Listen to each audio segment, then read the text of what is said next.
My name is Epsiba Beulah. Before I was a Hindu girl doing a lot of idol worship, and I was like completely a traditional girl, like accepting what father says, what the elder says, and I was used to respect all those things. And after coming to the Lord, and I stopped the tradition. I completely stopped the tradition, and I just entered into the love and compassion of the Lord. My parents arranged for the marriage, and it was like a 2 months gap from the arrangement to the marriage. And immediately after marriage, like he said, like I don't like you. So I just want to leave, and he left. Even I was pleading him, I was begging him, and I was asking him to come back, but it never happened. If he is not going to come to me, I want to die. If he is going to be separated from me, I should die. The day I was about to kill myself, I was watching a TV channel, and immediately she started like, here one girl is crying. You have been separated with your husband and you are planning to die now, but you are not going to do that. Immediately I called to one of my Christian friends, and she shared with me the gospel. On the spot, I accepted Lord as my Savior. The next moment, I felt free from the burdens and all kind of thoughts, and everything left me. Praise Lord అండి. దేవునికి మహిమ కలుగును గాక. ప్రార్థన చేసుకుందాం. పరిశుద్ధ గొప్ప దేవా, నీకు స్తోత్రం, స్తుతి, మహిమ, ఘనత, ప్రభావం చెల్లించుకుంటున్నాం నాయన. అయ్యా, ఈ ప్రత్యేకమైన దినాల్లో ప్రభా నాయన తండ్రి, ఇంకొక దినము మాకు ఇచ్చినందుకు మీకే వేల కోట్ల వందనాలు తెలియజేసుకుంటూ నజరేయుడైన యేసుక్రీస్తు నామములో ప్రార్థన, పాట, ఆరాధన సమర్పిస్తున్నాము తండ్రి. ఆమేన్. ప్రైజ్ లార్డ్ అండి. దేవునికి మహిమ కలుగును గాక. మరి ఈరోజు దేవుని నామంలో మనము 8వ రోజులో ఉన్నాము. దేవునికి మహిమ కలుగును గాక. మరి ముందుకు సాగుతున్నాము. ఆ 8 రోజులలో మరి దేవుడి నుండి మీరు ఎంతో పొందుకున్నారో నాకు తెలియదు, కానీ దేవుడైతే మనందరినీ ఆశీర్వదిస్తున్నాడని నేను నమ్ముతున్నాను. అందుని బట్టి కూడా దేవునికి మహిమ కలుగును గాక. హల్లెలూయా. దేవునికి స్తోత్రం కలుగును గాక.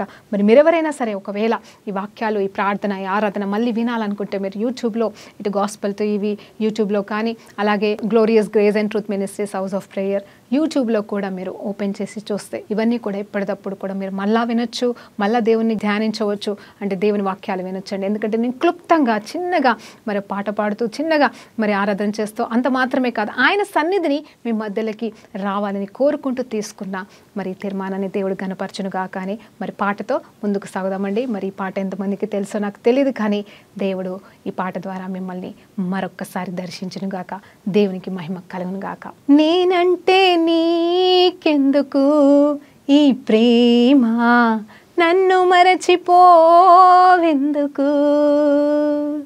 నా ఊసే నీకెందుకు, నా యేసయ్యా నన్ను వీడిపోవెందుకు. చెప్తామా అండి. నేనంటే నీకెందుకు ఈ ప్రేమ, నన్ను మరచిపోవెందుకు, నా ఊసే నీకెందుకు, ఓ యేసయ్యా నన్ను విడచిపోవెందుకు. కష్టాలలో, నష్టాలలో, వ్యాధులలో, బాధలలో, కష్టాలలో, నష్టాలలో, వ్యాధులలో, బాధలలో నా ప్రాణమై ఉన్నావు నీవో, నా ప్రాణమా, నా ప్రాణమా, నా ప్రాణమా, నా ప్రాణమా, నేనంటే నీకెందుకు ఈ ప్రేమ, నన్ను మరచిపోవెందుకు, నా ఊసే నీకెందుకు, నా యేసయ్యా నన్ను విడచిపోవెందుకు. నిన్ను మరచిపోయినా నన్ను మరచిపోలేవో, నిన్ను విడచి వెళ్ళినా నీవు వీడిపోలేవో. నిన్ను మరచిపోయినా నన్ను మరచిపోలేవో, నిన్ను విడచి వెళ్ళినా నన్ను వీడిపోలేవో. ఎందుకింత ప్రేమ నాపై యేసయ్యా, ఎందుకింత ప్రేమ నాపై యేసయ్యా, ఎందుకింత ప్రేమ నాపై యేసయ్యా, ఎందుకింత ప్రేమ నాపై యేసయ్యా, ఏ రుణమో ఈ బంధము నా ప్రేమమూర్తి తాళలేను నీ ప్రేమను. ఏ రుణమో ఈ బంధము నా యేసయ్యా తాళలేను నీ ప్రేమను.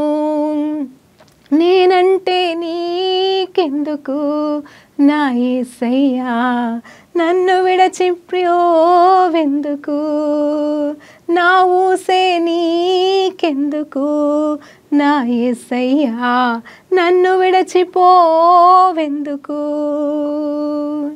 ప్రార్థించకపోయినా పలకరిస్తూ ఉంటావో, మాట వినకపోయినా కలవరిస్తూ ఉంటావు. ప్రార్థించకపోయినా పలకరిస్తూ ఉంటావో, మాట వినకపోయినా కలవరిస్తూ ఉంటావు. ఎందుకింత జాలి నాపై యేసయ్యా, ఎందుకింత జాలి నాపై యేసయ్యా, ఎందుకింత జాలి నాపై యేసయ్యా, ఎందుకింత జాలి నాపై యేసయ్యా. ఏ ఫలమో ఈ బంధము నా ప్రేమమూర్తి తాళలేను నీ ప్రేమను. ఏ ఫలమో ఈ బంధము నా ప్రేమమూర్తి తాళలేను నీ ప్రేమను. నేనంటే నీకెందుకు ఈ ప్రేమ నన్ను మరచిపోవెందుకు. నా ఊసే నీకెందుకు నా యేసయ్యా నన్ను విడచిపోవెందుకు. కష్టాలలో నష్టాలలో వ్యాధులలో బాధలలో చెప్తామండి, కష్టాలలో నష్టాలలో వ్యాధులలో వేదనలో నా ప్రాణమై ఉన్నావు నీవు. నా ప్రాణమా నా ప్రాణమా నా ప్రాణమా నా ప్రాణమా. నయ్యా నీకు స్తోత్రం డాడీ, మా ప్రాణమే ఉన్న దేవా నీకు స్తోత్రం అయ్యా, మాకు జీవమైన దేవా నీకు స్తోత్రం అయ్యా. నిజమే తండ్రి, మేము ప్రార్థించకపోయినా, మేము మాట వినకపోయినా తండ్రి మమ్మల్ని పలకరిస్తూనే ఉన్న దేవా నీకు స్తోత్రం అయ్యా. అయ్యా నీకు వేల వేల కోట్ల వందనాలు ప్రభా, రాజుల రాజు ప్రభుల ప్రభువు తండ్రి నీకు స్తోత్రం తెలియజేసుకుంటున్నాం తండ్రి. ఆశ్చర్యకరుడు ఆలోచన కర్తవు తండ్రి నీకు స్తోత్రం అయ్యా. మహోన్నతుడవు మహాగణుడవు స్తోత్రం అయ్యా. అయ్యా తండ్రి మేము మిమ్మల్ని పిలవక ముందుగానే మమ్మల్ని పిలుచుకున్న మా తండ్రి నీకు స్తోత్రం అయ్యా. అయ్యా ఏమిచ్చి నీ రుణం మేము తీర్చుకోలేమయ్యా. అయ్యా మీరే మాకు ప్రాణమై ఉన్నారు తండ్రి, మీరు లేకుండా మేము బ్రతకలేమని ప్రభా అయ్యా నీ సన్నిధిలో సాగిల పడుతున్నామయ్యా ఈ మధ్యాహ్న కాల సమయంలో. అయ్యా కృప చూపించండి నాయన, నీ కృప మమ్మల్ని ఆవరించును గాక. అయ్యా నీ హస్తము చాపినాయన, ఇదిగో తండ్రి ఏ బిడ్డకి ఏ అవసరం ఉందో, ఏ అక్కరుందో, ఏ వ్యాధితో బాధపడుతున్నారో, ఏ కన్నీటితో ఉన్నారో, ఏ కష్టాల్లో ఉన్నారో అయ్యా, ఏ భయంకరమైన వేదనలో ఉన్నారో ప్రభా అయ్యా తండ్రి, ఏ శోధన నుండి బయటకు రాలేక ప్రభా తండ్రి పాకలాడుతున్నారో ఆ బిడ్డల్ని ప్రభా నాయనా అయ్యా కృప చూపించి విడిపించండి అయ్యా. మా విమోచనకర్త విమోచన గానాలతో మమ్మల్ని విడిపిస్తానని వాగ్దానం చేసిన తండ్రి, మా ప్రాణమే ఉన్న తండ్రి, ఈరోజు ప్రతి బిడ్డను మీరు విడిపించండి అయ్యా. ప్రతి రోగం నుండి విడిపించండి, ప్రతి శాపము నుండి విడిపించండి, సమస్త దోషాల నుండి విడిపించండి అయ్యా, బలహీనతల నుండి విడిపించండి అయ్యా. పెట్టబడిన ప్రభా నాయన తండ్రి ఏ పేరైనను ప్రభా అయ్యా, ఆ రోగానికి కానీ ఆ సమస్యకి కానీ ఏ పేరు ఉన్నను ప్రభా, ఆ పేరుని యేసు నామములో అన్ని నామముల కంటే పై నామములో ప్రభా దాని వేర్లతో పాటు పెరికి వేస్తున్నాం తండ్రి నీకు స్తోత్రం. ఓ రీబాలా నామా శిఖరబ సరవ ఓ రీలమ శిఖందరని కాసిక తరికలబ ఆత్మస్వరూపుడ సత్య స్వరూపైన దేవ అయ్యా ఇప్పుడే నాయన నీ బిడ్డల్ని ప్రభా ఆదరించు నాన్న అయ్యా, కృప చూపించు అయ్యా, బలపరచు నాన్న తండ్రి, బలవంతుడా నీకు స్తోత్రం. స్తోత్రం అయ్యా. మేము ఎప్పుడు బలహీనం ఎప్పుడే బలవంతులం అని చెప్పినట్టుగా అయ్యా, బలహీనలో స్థితిలో ఉన్న ప్రతి బిడ్డని ఈరోజు ఈ మధ్యాహ్న కాల సమయంలో మీరు దర్శించమని బ్రతిలాడుతూ అయ్యా కృప చూపించి వారికి కావాల్సింది ప్రతిదీ నాయనా ఆ ఒంటరితనం నుండి విడిపించండి అయ్యా, ఆ లేమి నుండి విడిపించండి అయ్యా, కష్టాల నుండి ప్రభ విడిపించమని బ్రతిలాడుతూ యేసుక్రీస్తు నామములో ఈ ప్రార్థన ఆరాధన పాట సమర్పిస్తున్నాము తండ్రి. ఆమేన్. ప్రైజ్ లార్డ్ అండి. దేవునికి మహిమ కలుగును గాక. మరి ఈరోజు దేవుడు మనకిచ్చిన ఈ చక్కటి పాటను బట్టి అవును ఆయన మనకి ఏమైనాడు, ఆయన మన ప్రాణమే ఉన్నాడంట. హల్లెలూయా. మనుషుల కోసం పరిగెడుతున్నామండి ఈ రోజులలో. మనుషులు ఒక్కరోజు ఒక్క పూట మనతో ఎవరన్నా మనకి నచ్చిన వాళ్ళు, మనకి ఇష్టమైన వాళ్ళు, మన ఇంట్లో వాళ్ళు మాట్లాడకపోతే కింద మీద అయిపోతాం కదండి, అలసిపోతాము, అలజడైపోతాము. ఏం చేశామనుకుంటూ వారి వైపు చూస్తాము, నేనేం చేశాను చెప్పని బతిలాడుకుంటాము. మరి ఎంతగానో వారు మాట్లాడేంత వరకు కూడా నెమ్మది లేకుండా బ్రతుకుతాము. కానీ మరి దేవాది దేవుడు ఈరోజు మనల్ని తనకి ప్రాణముగా పెట్టుకొని తన ప్రాణాన్ని అర్పించాడు. మనకి ఆయన ప్రాణమైపోయాడు. మరి ఆయన మౌనంగా ఉంటే మనం భరించగలమండి? ఆయన మౌనంగా ఉంటే మనం నిజంగా ఏ రీతిగా బ్రతకగలమండి?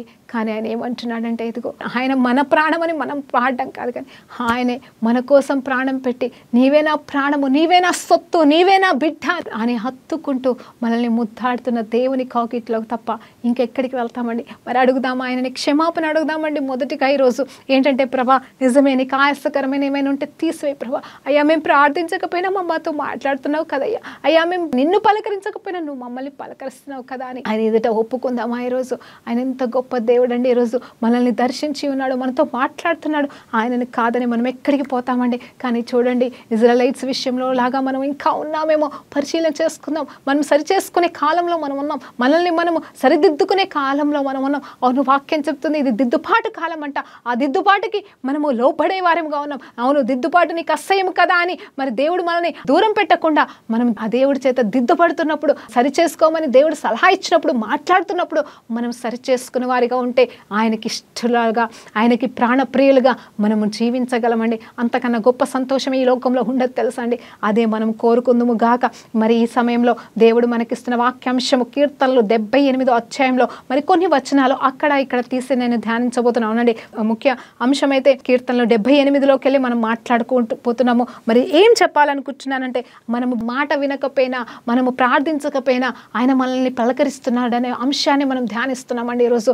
అవునండి ఆయన ఎంత ప్రేమ మనకి, మనం ఎంత కాదన్నా, ఆయనను ఎంత త్రోసివేసినా ఆయన మన కోసం మరి నిలబడతలేడండి. మనము అవును సంవత్సరం అంతా కూడా ఎన్ని తప్పులు చేసినా కానీ మనకి సమస్య వచ్చినప్పుడు దేవుడా అని ఆయన పాదాలు పట్టుకుంటే ప్రభా అని కన్నీరు 2 చుక్కలు కార్చడం ఆలస్యం అండి ఎంతో నెమ్మదిస్తాడు. పర్వాలేదులే బేట, సరే జరిగిందేదో జరిగిపోయిందిలే అని ఒక్క మాటతో ఆయన ఏం చేస్తాడు తెలుసా అండి? ఆదరిస్తాడు, పలకరిస్తాడు, నేనున్నాను అంటాడు. అవును ఆయన ఎంత ప్రేమ అంటే ఆ ప్రేమ ఏం పిచ్చి ప్రేమ అనేది మనకు అర్థం కాదు. కానీ ఆ ప్రేమ కోసం మనం ఏం చేయగలమండి? ఆ ప్రేమను పొందుకోవడానికైతే మనం ఏం చేయలేదు, కనీసం ఆ ప్రేమని కాపాడుకుందామండి. ఇది ఒక్కటే నేను చెప్పాలనుకుంటున్నాను. ఎందుకంటే ఆ ప్రేమ అయితే మనకి నుండి దూరం కాదు, కానీ మనం ఆయన ప్రేమ నుండి దూరం అవుతున్నామేమో, మనం అర్థం చేసుకోకుండా మరి ఈ లోకంలో పడిపోతున్నామేమో. దయచేసి మనం సరిచేసుకొని ఆయన ప్రేమలోనే మనము ముందుకు సాగుదాం. ఇజ్రాయెలైట్స్ విషయంలో చూస్తే మరి వాళ్ళు ఎంత భయంకరంగా రెబీలియన్ పీపుల్ అండి. అంటే ఎప్పుడు కూడా దేవుని వ్యతిరేకించే వాళ్ళే, ఎప్పుడు కూడా దేవునికి ఆయాసకరమైన క్రియలు చేసేవాళ్ళే. అప్పుడే గొప్ప గొప్ప అద్భుతాలండి. నిజం చెప్పాలంటే యాకోబుని దేవుడు ఎన్నుకొని మరి అక్కడ ఐగుప్తు దేశంలో కొన్ని రోజులు యోసేపు ద్వారా నడిపించినను, అక్కడ ఎన్నో దీవెనల ఆశీర్వాదాలు గోషెన్లో వారు కాపుదల పొందుకున్నాను. మరి ఆ సమయంలో వెట్టి చాకిరి అనే భయంకరమైన పరిస్థితిలో ఉన్న సమయంలో దేవుడు వారిని దర్శించి వారిని జ్ఞాపకం చేసుకుని వారి మూలుగులు సైతం విని దేవుడు ఏం చేశాడంటే ఐగుప్తు నుండి విడిపించలేదా? ఐగుప్తు నుండి విడిపించిన అనుభవంని వారు మర్చిపోయి దేవునికి వ్యతిరేకమైన క్రియలు చేయలేదా? ఈరోజు ఐగుప్తు అంటే మన జీవితంలో ఏంటో తెలుసా అండి? మనం ఎప్పుడు వాళ్ళ గురించి వీళ్ళ గురించి మాట్లాడుకోవడం కాదు, కానీ మన గురించి ముందుగా మనం మాట్లాడుకుందామండి. అవును ఐగుప్తు అనే లోకంలోకి వెళ్ళి మనల్ని లాగలేదా దేవుడు? ఐగుప్తు అనే మరి అన్య స్థితిలోకి వెళ్ళి దేవుడు మనల్ని లాగలేదంటారా? ఆ మొదటి స్థితిలో ఎలాంటి స్థితిలో మనం ఉన్నామో ఆ భయంకరమైన పాపపు రోత జీవితంలోకి వెళ్ళి దేవుడు మనల్ని కాచి కాపాడలేదా? అన్నిటికంటే ప్రాముఖ్యమైనదండి మనకున్న నిరుత్సాహ స్థితి నుండి, ఒంటరి పోరాటం నుండి ఆయన మన కోసం దిగి వచ్చి మనల్ని నువ్వు ఒంటరి కానే కాదని మనతో నిలబడలేదా? అంతకన్నా గొప్ప ఓదార్పు ఈ లోకంలో ఎవరిస్తారండి? హల్లెలూయా, దేవునికి మహిమ కలుగును గాక. అయినా కూడా ఆ ఇజ్రాయెలీట్స్ రిజెక్ట్ చేసినట్టుగా మనము కూడా రిజెక్ట్ చేస్తున్న వారిగా బ్రతుకుతలేమా అండి? మన క్రియల్ని బట్టో, మన పరిస్థితులను బట్టో అయ్యో మరి దేవుడికి ఆయాసకరమైన జీవితాలు జీవిస్తున్నామేమో. ఈరోజు సరి చేసుకుందాం. నా ప్రాణమైన యేసయ్యా అని పాట మాత్రమే కాదండి, ఆయన మనకి ప్రాణంగా ఉన్నాడని, ఆయన కోసం కూడా మనము ప్రాణం అర్పించాల్సిన అవసరం లేదు, కానీ ఆయనకి మన జీవితాన్ని సమర్పించి ఆయన ఇష్టానుసారంగా మరి బ్రతుకుతాం ఇక మీదటనైనా అని చెప్పేసి నీ ప్రాణాత్మ దేహాలని సమర్పించుకోమని దేవుని పేరిట కోరుకుంటున్నాను. హల్లెలూయా, దేవునికి మహిమ కలుగును గాక. చూడండి కీర్తనలు 78వ అధ్యాయము మరి 33వ వచనాన్ని కొంచెంసేపు మనము ధ్యానిద్దామండి. ఏం చెప్తున్నాడు అక్కడ అనేది చూస్తే, కాబట్టి ఆయన వారి దినములు ఊపిరి వలె గడిచిపోజేసెను, వారి సంవత్సరములు అకస్మాత్తుగా గడిచిపోజేసెను. వారిని ఆయన సంహరించినప్పుడు వారు ఆయనను వెదికిరి, వారు తిరిగి హృదయపూర్వకంగా దేవుని బతిమలాడుకొనిరి. దేవుడు తమకు ఆశ్రయ దుర్గమనియు మహోన్నతుడైన దేవుడు తమకు విమోచకుడనియు వారు జ్ఞాపకము చేసుకునిరి. అయినను వారి హృదయములు ఆయన ఎడల స్థిరముగా ఉండలేదు. చూడండి ఇక్కడ చూస్తే ఇజ్రాయెలైట్స్ పరిస్థితి మన పరిస్థితి అలానే ఉంటుంది. ఏంటంటే మన కష్టాలు వచ్చినప్పుడు మనము దేవుని వైపు చూస్తాం, కష్టం తీరింది అంటే మళ్ళా మన ఇష్టారాజ్యమైన బ్రతుకు. వీళ్ళు కూడా అలాగే మరి కష్టం వచ్చినప్పుడు, ఆ వేదన వచ్చినప్పుడు దేవుని వైపు తిరిగి అయ్యా ప్రభు నువ్వు తప్ప మాకు ఇంకా విమోచకుడు లేదు, ఇక నువ్వు తప్ప అంటే ఆ రుచి అనుభవం ఉంది కదండి. విడిపించబడిన జీవితము, దేవుడు కార్యాలు ఎలా చేయగలడో అనే అనుభవం ఉంది. వాళ్ళకే కాదు మనకి కూడా ఉంది. దేవుడు ఏ సమయంలో ఎట్లా కాపాడతాడు, ఏ సమయంలో మనల్ని ఏ రకంగా బయటకు తీసుకొస్తాడు అనే అనుభవాలు మనకు ఉన్నాయి కదండి. అంటే అనుభవించిన వారమండి. ఆయన చేసిన కార్యాలు అనుభవించినాము, ఆయన చేసిన మేలు అనుభవించినాము. ఆయన ఎంత గొప్ప దేవుడో మనం ఎంత అవిశ్వాసంలో ఉన్నా కూడా మన విశ్వాసతని బట్టి కాదు, మన విశ్వాసాన్ని బట్టి కాదు, మన ఉపవాసాన్ని బట్టి కాదు, మన ప్రార్థనలు బట్టి కాదు, కానీ ప్రభువాని ఆయన వైపు తిరిగిన మరుక్షణమే ఆయన మన జీవితంలో అద్భుతములు చేయలేదు. అలాగే వీరు కూడా తప్పు చేస్తున్న ప్రతిసారి మరి దేవుడు శిక్షకి అనుమతించినప్పుడు, అంటే వాళ్ళ శిక్ష అంటే నాశనం కోసం కాదు, దేవుడు కోపంతో వాళ్ళని ఉగ్రతకి పంపించడం వెనకాల కారణం ఏంటంటే వాళ్ళు మరలా నా వైపు తిరగాలనే ఒక తలంపు తప్ప ఇంకా దేవుని ఉద్దేశాలు ఇంకేం లేదండి. అప్పటికైనా వాళ్ళు తెలుసుకుంటారేమో అని చెప్పేసి మరి వారిని శిక్షకి అప్పచెప్పడం అనేది జరిగింది. ఒకటి, పాపానికి ఖచ్చితంగా శిక్ష ఉండాలి, అది ఒక సత్యమైతే, ఇంకొకటి దేవుడు కూడా మరి ఆ శిక్షకు అప్పచెప్పడం అనేది జరిగినప్పుడు వాళ్ళు వెంటనే వారి ముఖాలు తిప్పుకొని వారి హృదయాలు మార్చుకొని ప్రభా నువ్వు తప్ప మాకు విమోచకుడు లేడు అని చెప్పేసి సాగిల పడ్డారండి, సాగిల పడుతున్నారు. దేవుడి చేత మళ్ళా విమోచన కార్యములు పొందుకుంటున్నారు. కానీ అయినా కూడా మళ్ళీ పడిపోతుంది. చూడండి అక్కడే ఆ 4-5 వచనాల్లో చూస్తే పడుతూ లేస్తున్నారు. వాళ్ళు పాపంలో హృదయ స్థితిని మార్చుకుంటున్నారు. అంత మాత్రమే కాదు, వారు మరలా హృదయంలోనే తెలుసుకుంటున్నారు దేవుడు తప్ప మనకు ఎవరు దిక్కులేరని, దేవుడు తప్ప మనల్ని విమోచించలే వాళ్ళు ఎవరు లేరని హృదయంలోనే తెలుసుకుంటున్నారు. మరలా కొన్ని రోజుల తర్వాత అదే హృదయంతో పాపం చేసి దేవుడిని మరలా నిర్లక్ష్యంతో పక్కకు పెట్టేస్తున్నారు. అవునండి, ఈ లోకంలో మనం జయించలేని పాపం అండి ఈ శరీర ఆలోచనలు. అవునండి, ఆ ఆలోచనలోకి వెళ్ళి మనల్ని బయటకు తీసుకురావడానికి దేవుడు మన కోసము ఎన్నో చేయాలనుకున్నాడు, చేసి ముగించేశాడు కూడా అండి. ఆ తర్వాత వచనం చూస్తే ఆయన నిబంధనను వారు నమ్మకముగా గైకొనలేదు, నోటి మాటలతో వారు ఆయనను ముఖస్తుతి చేసిరి, తమ నాలుకతో ఆయన యొద్ద బొంకిరి. అయితే ఆయన వాత్సల్యపూర్ణుడు, చూడండి ఆయన వాత్సల్యపూర్ణుడై వారిని నశింపజేయక వారి దోషము పరిహరించినవాడు, తన ఉగ్రతను ఏమాత్రమును రేపు కొనక పలుమార్లు కోపము అణుచుకునేవాడు. చూడండి ఆయన నిజం చెప్పాలంటే మనం చేస్తున్న తప్పులే కావచ్చు, వారు చేస్తున్న తప్పులకే నిజంగా నాశనమే మనకి నిజమైన జీతం అండి. కానీ ఆ నాశనానికి అప్పచెప్పకుండా దేవుడు ఏం చేస్తున్నాడు తెలుసా, తన కోపాన్ని రేపు కొనక, హల్లెలూయా, ఏమాత్రం రేపు కొనక అంటే తక్కించుకుంటున్నాడు అని, పెంచుకోవట్లేదు. కోపం వస్తుంది ఆయనకి, ఆయన కోపం రావట్లేదని కాదు, బాధ ఉంది, ప్రేమ ఉంది, అలాగే తనకి కూడా కోపం ఉంది కాబట్టి ఆ కోపాన్ని అణుచుకుంటున్నాడు. ఎన్నిసార్లు అంటే పలుమార్లు అంట, లెక్కలేనన్నిసార్లు అంట. ఇవాళ నీ విషయంలో నా విషయంలో నిజంగా దేవుడు ఎంత కోపంగా ఉండాల్సిందే, కానీ మనం పాట పాడుకున్న తీరుగా ప్రభా నేనంటే నీకెందుకు ప్రభా ఇంత ప్రేమ, ఆ కోపాన్ని అణుచుకోవాల్సిన అవసరం ఏముంది ప్రభా, అంత ప్రేమకి మేము ఎలా యోగ్యులం అవుతున్నాం తండ్రి అని మనము నిజంగా యథార్థంగా అడగగలమా అండి దేవుని? నిజమే కదా, ఆయన మన కోసం దిగి వచ్చడం మాత్రమే కాదండి, ఆయనని పేరు పెట్టి పిలిచాడు, అనాది సంకల్పం చొప్పున మనల్ని ఏర్పాటు ఏర్పాటు చేసుకున్నాడంట. ఎందుకోసం ఏర్పాటు చేసుకున్నాడు? అవును, మనం ఏర్పాటు చేయబడిన మరి నిజమైన పరిశుద్ధ జనాంగమే, ఆయన కోసం పిలువబడిన వారమే, ఆయన మన కోసం ఏర్పాటు చేసి ఉన్నాడని మనం వాక్యాలు ధ్యానిస్తూ ఉంటాం. అవును, ఏర్పాటు చేయబడిన వారి నిమిత్తము శ్రమకాలాలు కూడా తగ్గిపోతాయి అని చెప్పేసి కూడా దేవుడు మాట్లాడుతూ ఉన్నాడు. ఆయనే మాట్లాడుతున్నాడు. ఆయనే కూడా మన ప్రార్థనని బట్టి నీతిమంతుల ప్రార్థన ఆలకించినట్టుగా ఒక్కరు నీతిమంతులైనా కానీ ఆయన జవాబిస్తూ ముందుకు నడిపించట్లేదా? మన జీవితాల్లో నాశనానికి చోటు రానివ్వకుండా ఆయన తన కోపాన్ని అణుచుకోవట్లేదా అండి? నిజం చెప్పాలంటే ఆయనని ప్రశ్నించే హక్కు మనకు లేదు, ఆయనని నిందించే హక్కు మనకు లేదు, ఆయన నిలదీసే హక్కు మనకు లేదు. ఎందుకు ఇలా దేవుడు చేస్తున్నాడనే ఆలోచన కూడా మనకు రాకూడదు. ఎందుకంటే ఆయన నిజమైన దేవుడు అండి. ఆయన చేయాలనుకుంటే ఏమైనా చేయొచ్చు, మంచి చేయొచ్చు, చెడు చేయొచ్చు, నాశనం కూడా చేయొచ్చు. కానీ ఆయన ఎప్పుడు మనకి మేలే చేయాలనుకుంటున్నాడు. మనం పట్టించుకున్నా పట్టించుకోకపోయినా, ఆయనని లెక్క చేసినా లెక్క చేయకపోయినా ఆయన ప్రేమ మాత్రం మారకుండా ఆయన నిలవెల్లా మన కోసము మరి సమర్పించేసుకున్నాడండి. హల్లెలూయా, దేవునికి మహిమ కలుగునుగాక. చూడండి, తన ఉగ్రతను ఏమాత్రము రేపుకొనక పలుమార్లు మరి కోపము అణుచుకునేవాడు కాగా వారు కేవలము శరీరులై ఉన్నారని విసిరి వెళ్ళి మరలా రాని గాలివలేనున్నారని ఆయన జ్ఞాపకము చేసుకొనను. అరణ్యంలో వారు ఆయన మీద ఎన్ని మార్లు తిరిగిబడినిరి, ఎడారి యందు ఆయనను ఎన్ని మార్లు దుఃఖపెట్టిరి.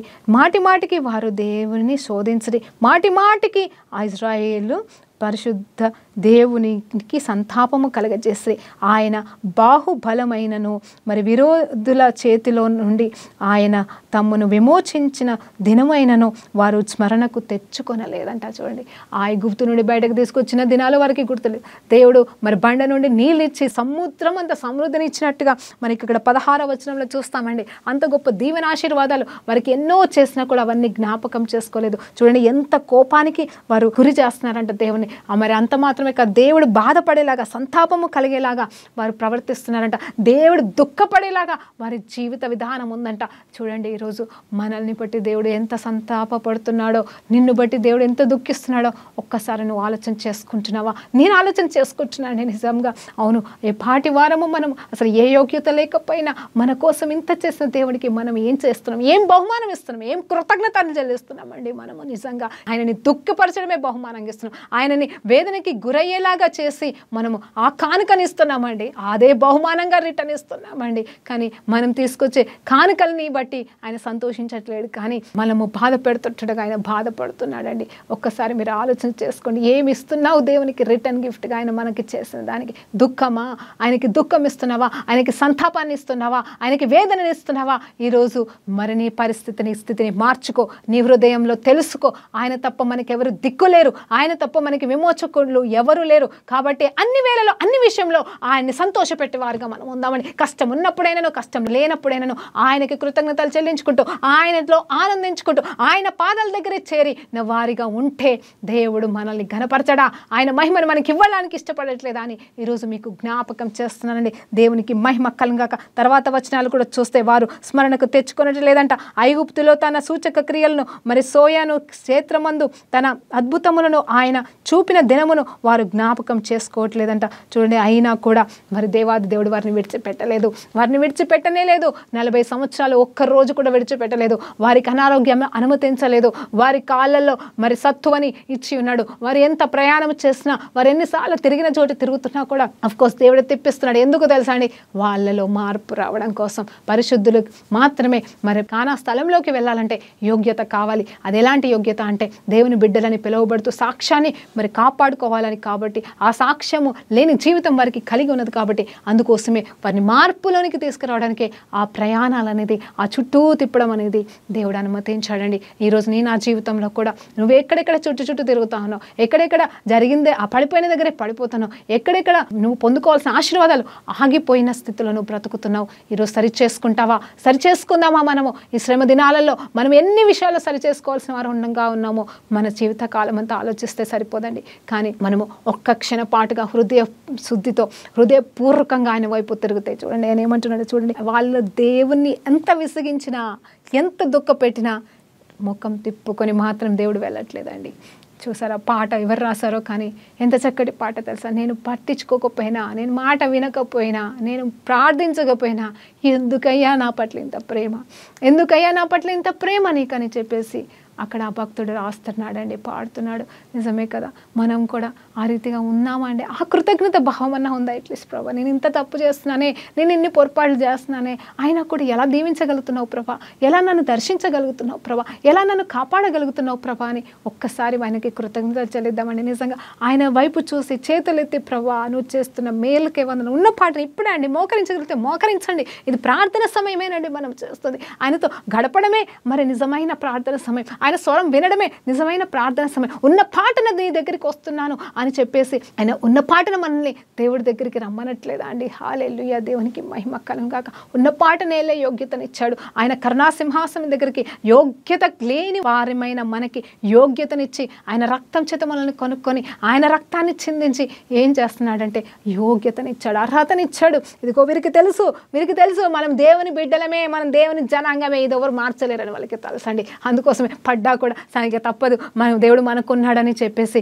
మరలా దేవుని వైపు తిరుగుతున్నారు. వాళ్ళకి ఆ సత్యం తెలుసు. సత్యం తెలియక కాదండి, అన్యుల వలె కాదు. ఇప్పుడు మనం కూడా అన్యులము కాదు. మనకు తెలుసు మన దేవాది దేవుడే నిజమైన దేవుడు, ఆయన తప్ప యేసు తప్ప వేరే దేవుడు లేడని మనకు తెలిసి కూడా మనం తప్పులు చేస్తా ఉన్నాం. కానీ అన్యజనులు అలా కాదు. వారికి నిజమైన సత్యము తెలియదు, నిజంగా దేవుడు ఎవరనేది వారికి తెలియదు. నిజమైన యేసు రక్షకుడు, ఆయన తప్ప మనకి విమోచన మార్గము లేదు అని వారికి తెలియదు. కాబట్టి వారు దేవుని తృణీకరించడంలో అర్థం ఉందండి. అన్నీ తెలిసిన మనము ఎందుకు తృణీకరిస్తున్నామని ఈరోజు మనం ప్రశ్నించుకోవాల్సిన వారుగాను మనల్ని ప్రశ్నించుకోవాలండి.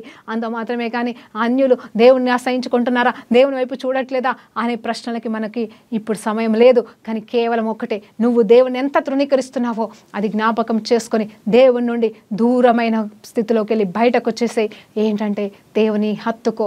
ఆయన మనల్ని ముద్దాడడానికి ఇష్టపడుతున్నాడు, ఆయన మనల్ని హత్తుకుంటున్నాడు అండి. ఆయన మన కొరకు ఏమి చేయడానికైనా సంసిద్ధంగా ఉన్నాడు. కాబట్టి ఆయన వైపు తిరుగుదామా ఈ ముగింపులో ఆయన సన్నిధికి చేరుకుందామా. ఆయన ప్రేమ గొప్పది, ఆయన ప్రేమ మారది. ఈరోజు ఒక గొప్ప తీర్మానం మీరు తీసుకోవాలండి. నేనేమంటున్నానంటే ఇంకొక మాట కూడా చెప్తున్నాను. అవును, తోటి వాళ్ళని మనం తీర్పు కూడా తీర్చకూడదని ఈ మాట చెప్పాలనుకుంటున్నాను. ఎందుకంటే అవును, పడినా సరే తిరిగి లేసినట్టుగా ఇజ్రాయెలీయులు ఎన్నిసార్లు పడ్డా దేవుడే లేపుకుంటున్నాడు, దేవుడే వాళ్ళని ఏర్పాటు చేసుకున్నాడు. అలాగే క్రైస్తవులైనా సరే అన్యులైనా సరే వాళ్ళొకళ్ళు పడితే వాళ్ళని తీర్పు తీర్చకండి, దయచేసి తీర్పు తీర్చొద్దు అని ఎందుకు చెప్తున్నాడంటే దేవుడు వాళ్ళు ఈ రోజు కాకపోతే రేపు మారతారేమో, మారినప్పుడు అనవసరంగా మన తీర్పులు వ్యర్థమైపోతాయి. వాళ్ళు మారాలని మనం ప్రార్థన చేద్దాము. వీళ్ళు బతుకులింతే అని తీర్పులు తీర్చొద్దు, వీళ్ళలాంటి వాళ్ళని తీర్పు తీర్చకూడదు. కానీ వాళ్ళు మారతారేమో అది దేవుని ప్రణాళికే ఉంది. ఎందుకంటే వారి కోసం కూడా రక్తం చెందించాడు. కాబట్టి మనం చేయాల్సిన పనుల్లో ఒకటే, అందరి కోసం మనం ప్రార్థన చేయాలి, మన కోసం మనం ప్రార్థన చేద్దాం. మరి ముఖ్యంగా ఈరోజు ఈ శిలువ దినాల్లో మీరు తీసుకోవాల్సిన మొట్టమొదటి నిర్ణయం ఏంటి అంటే ఆయన సంతోషపెట్టడం అనేది మనం అనుకుంటున్నాం. ఆయనలాగా మారడానికి మనం ప్రయాసపడాలి. అంత మాత్రమే కాదు, ఈ పడిపోయిన స్థితిలోకి వెళ్ళి లేవనెత్తి ఇక పడకుండా మీరు జాగ్రత్త పడవలసిందిగా అది ఈరోజు నిర్ణయం తీసుకోండి. అవును, ఇంకెప్పుడు కూడా పడకుండా నేను నిలబడతాను. అవునండి, పడకుండా ఉండలేము, కానీ పడకుండా ఉండడానికి ప్రయాసమన్న చేస్తాము అని గట్టి తీర్మానం ఈరోజు దేవుని పేరట మీరు తీసుకోండి. అప్పుడే ఆయన మనకి ప్రాణమైన దేవుడు, మన ప్రాణాలని కాపాడుతాడు, మన ప్రాణాలకి సేద తీరుస్తాడు. ప్రార్థనతో ముగించుకుందాం. పరిశుద్ధుడా గొప్ప దేవా, నీకు స్తోత్రం, స్తుతి, మహిమ, ఘనత, ప్రభావం చెల్లించుకుంటున్నాం. నైనా ఉన్న పాటను మీ పాద సన్నిధికి వచ్చేటకు మీరు మాకు ఇచ్చిన గొప్ప ధన్యతకి యోగ్యతకి వందనాలయ్యా. మేము ప్రేమించలేదయ్యా నిన్ను, కానీ నీవు మమ్మల్ని ప్రేమించవు. ఆ ప్రేమ నుండి మమ్మల్ని ఎడబాపు వారైతే ఎవరూ లేరు. కాబట్టి మేము కూడా ప్రభా మాకు మేముగా దూరం కాకుండా నిత్యము నీ ప్రేమలో వర్ధిల్లే భాగ్యాన్ని, కృపని అయ్యా తండ్రి నా ప్రాణమైన యేసా మాకు దయచేయమని బ్రతిమలాడుతూ యేసుక్రీస్తు నామములో ప్రార్థనతో వేడుకుంటూ సమర్పిస్తున్నాము తండ్రి. ఆమేన్. ప్రైజ్ లార్డ్ అండి. దేవునికి మహిమ కలుగును గాక.